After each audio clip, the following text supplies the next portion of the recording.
যদি কেউ মোবাইলের মধ্যে অপকর্ম দেখে অথবা খারাপ কোনো ভিডিও দেখে, আল্লাহ তাআলা তাকে দুনিয়াতেই 3টি শাস্তি দিবেন। চাই সে ছেলে হোক অথবা মেয়ে, সে যদি কোনো খারাপ ভিডিও দেখে তাহলে দুনিয়াতেই তার 3টি শাস্তি হবেই হবে। তার মধ্যে 1 নাম্বার শাস্তি হলো তার রিজিকের মধ্যে থেকে বরকতকে উঠিয়ে নেওয়া হবে। অর্থাৎ সে অনেক টাকা ইনকাম করবে, অনেক টাকা কামাই করবে, টাকা এনে ঘরে রাখবে, কিন্তু তার টাকার মধ্যে কোনো বরকত হবে না, তার টাকার মধ্যে কোনো বরকত আল্লাহ তাআলা দিবেন না।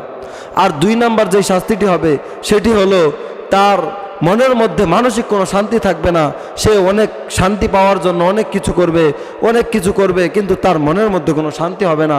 আল্লাহ তাআলা তার মনের মধ্যে মানসিক শান্তি দিবেন না। আর 3 নাম্বার যে শাস্তিটি হবে সেটি হলো অনেক মারাত্মক। সে যদি ছেলে হয় তাহলে তার স্ত্রীকে তার কাছে ভালো লাগবে না, আর সে যদি মেয়ে হয় তাহলে তার স্বামীকে তার কাছে ভালো লাগবে না। কেননা এটা হলো সবচেয়ে খারাপ গুনাহ।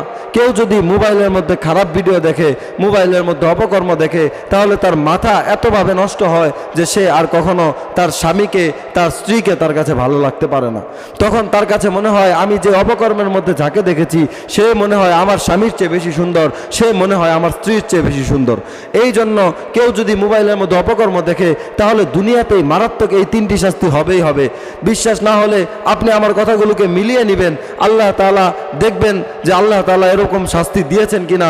যারা এই কাজগুলো করে তাদের সাথে কথা বললে আপনি বুঝতে পারবেন যে তাদের মনের মধ্যে কোনো শান্তি নাই, তাদের টাকার মধ্যে কোনো বরকত নাই, তাদের স্বামী তাদের কাছে ভালো লাগছে না, তাদের স্ত্রী তাদের কাছে ভালো লাগছে না।